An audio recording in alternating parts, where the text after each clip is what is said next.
नमस्कार. Prime point मध्ये मी सुहास आपल्या सगळ्यांचं स्वागत करतो. माझ्या सर्वाधिक आवडता राजकारणी कोण तुम्हाला माहिती आहे? गेस करा ना. बरं जाऊ दे, मीच सांगतो. माझ्या सर्वाधिक आवडता राजकारणी म्हणजे राहुल नार्वेकर. आता हे राहुल नार्वेकर जे आहेत ते कुलाबा विधानसभा मतदारसंघातनं ते आमदार म्हणून निवडून आलेत. ते विधानसभाचे अध्यक्ष आहेत. अत्यंत ज्याला म्हणतो ना की रुबाबदार असं व्यक्तिमत्व, उच्च शिक्षित, त्यानंतर जबरदस्त निर्णय क्षमता आणि सगळ्यात जास्त राहुल नार्वेकर मला जे आवडतात त्यांचं मराठीवरचं प्रभुत्व. काय मराठीवरची पकड आहे त्यांची, म्हणजे शुद्ध मराठी, अस्खलित मराठी आणि त्यानंतर मराठी बोलत असताना सुद्धा एक शब्द सुद्धा अडखळणार नाही असे राहुल नार्वेकर. वाचन तर सोडूनच द्या, म्हणजे राहुल नार्वेकर जेव्हा मराठी वाचायला लागतात ना तेव्हा फक्त ऐकत राहावं असंच वाटतं. इतकं सुंदर मराठी वाचन हे राहुल नार्वेकर करतात. का तुमचा विश्वास बसत नाहीये? ठीक आहे, मी तुम्हाला ऐकवतो ना, म्हणजे तुमचाही विश्वास बसेल. ऐका. पद्मविभूषण आशा भोसले यांचा जन्म 8 सप्टेंबर 1933 रोजी सांगली येथे झाला. पंडित दीनदयाल मंगेशकर यांच्या संगीताचा वारसा घेऊन जन्माला आलेल्या मंगेशकर भावंडे ही भारताच्या आणि मराठी लालाटीचे वैभव आहे. आशा भोसले या पंचरत्नापैकी एक होत्या. दैवी स्वरांचे चांदणे पेरून 8 दशकांहून अधिक काळ रसिकांच्या हृदया सिंहासनावर अधिराज्य गाजवणाऱ्या अलौकिक प्रतिभेच्या त्या महान गायिका होत्या. कैलासवासी आशा भोसले यांचा सुरानी अभंगातील ओतप्रोत भक्ती, प्रेमगत गीतातील अनुराग, श्रृंगार गीतातील मधुराळ मादकता, विरह गीतातील दुखरी वेदना, उडत्या गाण्यातील खट्याळपणा आणि बिनधास्तपणा या समस्त भावना कोट्यावधी गान रसिकांच्या हृदयापर्यंत पोहोचविल्या.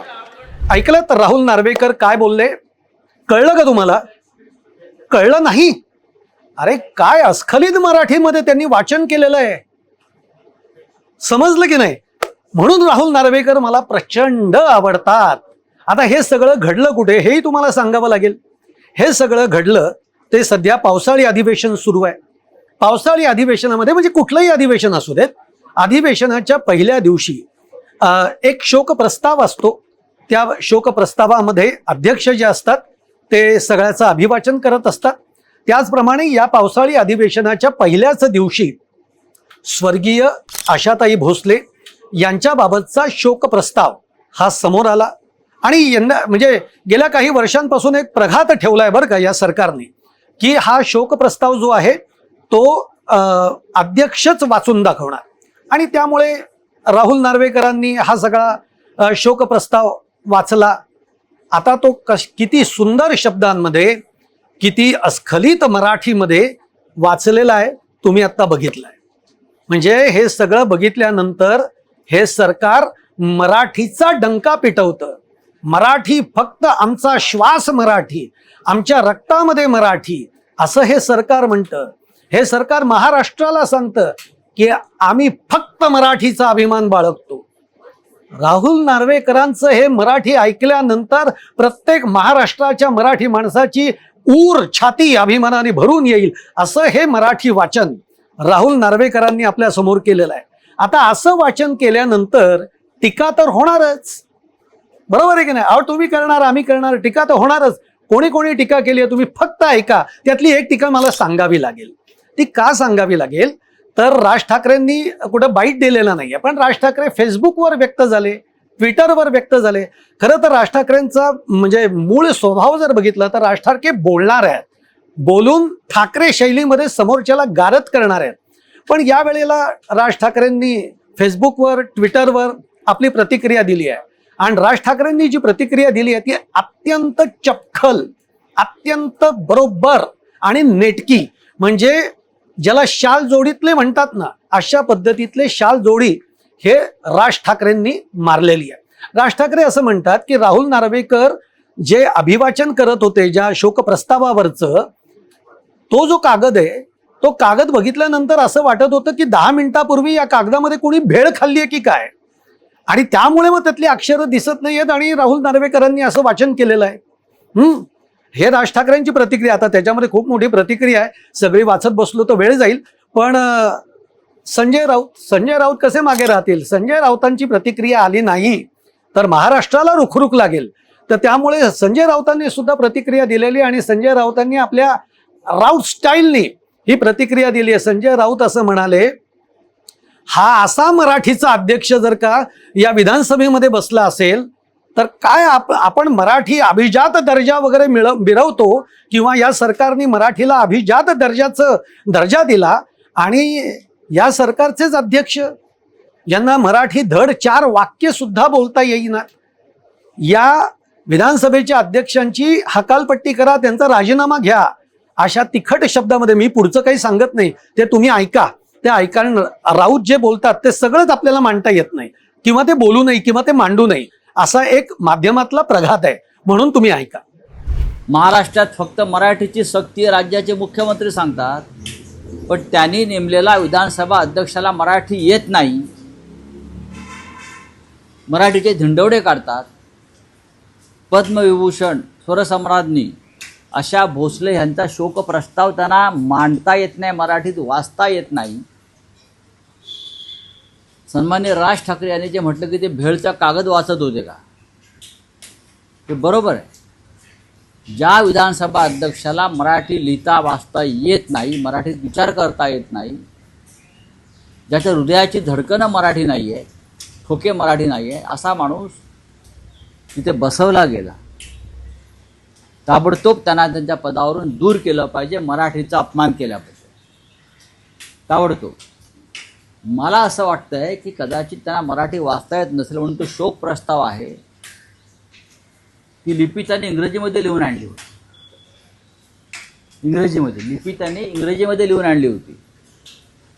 म्हणजे आशा भोसले यांच्या YANCHYA यांच्या अशा प्रकारे लिहून ते वाचण्याचा प्रयत्न करत होते, कारण त्यांना मराठी रोमन अक्षरही वाचता येत नाहीत, हा माझा अनुभव आहे. अशी व्यक्ती तुम्ही विधानसभा अध्यक्षपदावर बसता आणि मुख्यमंत्री छातीवर हात ठेवून सांगतात की महाराष्ट्रात सक्ती फक्त मराठीचीच. रिक्षावाल्यांना आपण मारतो मराठी येत नाही म्हणून, मग यांना मारायचं का?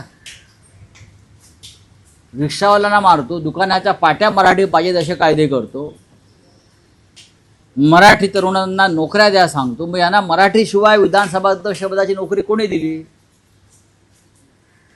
ज्यांना मराठी येत नाही त्यांना विधानसभा अध्यक्षपदाची घटनात्मक नोकरी दिली कोणी? ताबडतोब त्यांच्यावर कारवाई नाही, त्यांना त्यांच्या पदावरून दूर केलं पाहिजे. संजय राऊतांची प्रतिक्रिया ऐकली. संजय राऊत बोलणारच, आणि संजय राऊतांनी एक टोमणा सुद्धा छान मारलाय. हे राहुल नार्वेकर नाही आहेत, हे नॉर्वेकर आहेत. म्हणजे जर्मनीमध्ये ते नॉर्वे नावाचं काय देश आहे, शहर आहे, मला माहित नाही, मी गेलो नाही तिकडे कधी, पण हे नॉर्वेकर आहेत, नार्वेकर नाही आहेत, आणि म्हणून त्यांचं मराठी असं आहे. आणि खरं आहे, एक लक्षात घ्या, संजय राऊतांची जी काही तडफड आहे ती स्वाभाविक आहे. आणि शिवसेना, मराठी माणूस, मराठी अस्मिता हे घेऊन शिवसेना जात असते. आता या सगळ्या प्रकरणामध्ये संजय राऊत एवढे तुटून का पडले? तर याचं कारण असं आहे की हे जे भाजपवाले आहेत ना, यांनी मराठी भाषेला अभिजात भाषेचा दर्जा दिला. बरं, तो दिला ते दिला. आता ते परिवहन मंत्री आहेत, मला नाव आठवेल पण नंतर सांगतो. परिवहन मंत्री आहेत, बरोबर? तर परिवहन मंत्र्यांनी एक आदेश काढला, रिक्षा चालक, टॅक्सी चालक जे काय अमराठी आहेत ते अशा रिक्षा चालक, टॅक्सी चालकांना सुद्धा मराठी आलंच पाहिजे. महाराष्ट्रात राहतात, मग मराठी बोलता आलं पाहिजे. आणि तुम्ही बघा, माध्यमांत सुद्धा सगळे रिक्षा टॅक्सी चालकांच्या प्रतिक्रिया घेतल्या आहेत आणि ते सुद्धा 2 वाक्य मराठीत धड बोलले आहेत. पण आमच्या राहुल नार्वेकरांना नाही ना जमलं. मराठीत जे काही लिहून दिलंय तेही राहुल नार्वेकरांना नाही वाचता आलं. मग आपण त्यांच्याबद्दल कसं बोलणार? म्हणजे तुम्ही सक्ती कशी करता, कोणत्या आधारावर सक्ती करता मराठीची. आणि दुसरी गोष्ट म्हणजे मला आठवली म्हणून सांगतो की कोणताही प्रसंग असू देत, उद्धव ठाकरेंच्या शिवसेनेवर तुटून पडायला या सरकारला कोणतं तरी निमित्त हवं असतं. झालं म्हणजे राज ठाकरे असू देत किंवा उद्धव ठाकरे असू देत, हे कायम मराठीच्या मुद्द्यावर एकत्र येतात, मराठी मुद्द्याच्या मागे उभे असतात, मराठीच्या अस्मितेच्या बाबतीमध्ये हे आवाज उठवतात.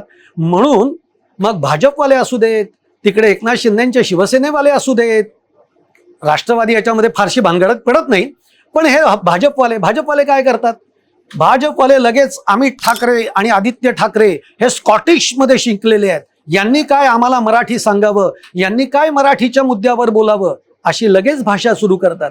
अरे पण स्कॉटिश मध्ये शिकलेले आदित्य ठाकरे अस्खलित मराठीमध्ये बाईट देतात, अमित ठाकरे मराठीत बोलतात आणि अतिशय सुंदर बोलतात ते मराठी.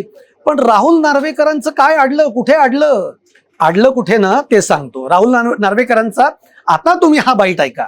त्यांनी काय आता या सगळ्यातनं पळवाट तर शोधायला पाहिजे, घुमजाव तर करायला पाहिजे, आपण तर चुकलोय, मग सारवासारव तर करायला पाहिजे ना. मग ती सारवासारव कशी केली बघा.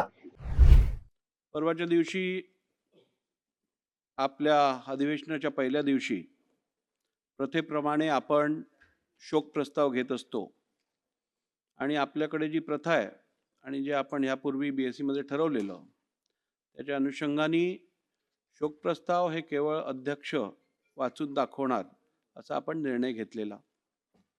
त्या अनुषंगाने हे शोक प्रस्ताव त्या दिवशी 12 शोक प्रस्ताव होते आणि त्याचं वाचन मी सभागृहात केलं. 12 शोक प्रस्ताव असल्यामुळे ते प्रिंट जी माझ्या हातात आलेली ती प्रिंट अत्यंत बारीक फॉन्टमध्ये होती आणि थोडी अस्पष्ट होती. त्याप्रमाणे त्याच्यात काही तांत्रिक चुका होत्या ज्या सुरुवातीला नोट करण्यात आल्या नव्हत्या. वाचन करत असताना तसंच्या तसं ते वाचन झालं. ही एक चूक त्या दिवशी वाचन करत असताना माझ्याकडनं घडली.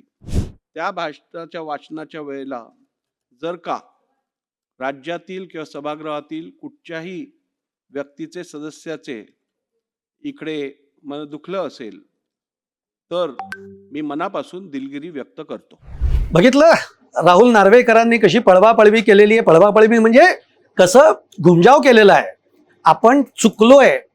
अर्थात ठीक आहे, राहुल नार्वेकरांनी दिलगिरी व्यक्त केलेली आहे, पण साधं म्हणजे संजय राऊतांनी जो एक मुद्दा उपस्थित केला तो मला वाटतोय खरंच की राहुल नार्वेकरांनी हे जे सगळं लिहून आणलेलं होतं, म्हणजे ते कुणी लिहून दिलं असेल माहित नाही, पण ते मग इंग्लिशमध्ये म्हणजे आशाजी ASAAJI म्हणजे आशाजी असं ते लिहून आणलं होतं का, म्हणून राहुल नार्वेकरांना वाचता येत नव्हतं का, असा देखील आपल्याला प्रश्न पडू शकतो. आता त्यांनी म्हटलंय की याची अक्षरं बारीक होती, अस्पष्ट होती, त्यामुळे मला ते नीट वाचता आलं नाही.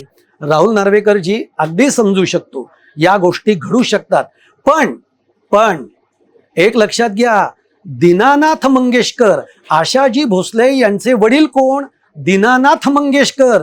तुम्ही काय म्हणलात, दीनदयाळ मंगेशकर, म्हणजे तुम्हाला दीनानाथ मंगेशकर कोण हे माहित नाही आणि दीनदयाळ उपाध्याय कोण हेही माहित नाही, असाच त्याचा अर्थ होतो ना.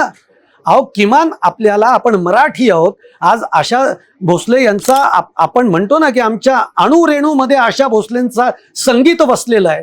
असं असताना आशाजी भोसले यांचे वडील आपल्याला माहित नाही, ज्यांनी आशा भोसलेंना संगीताची सगळी शिकवण दिली त्या दीनानाथांचं नाव आपल्याला आठवू नये.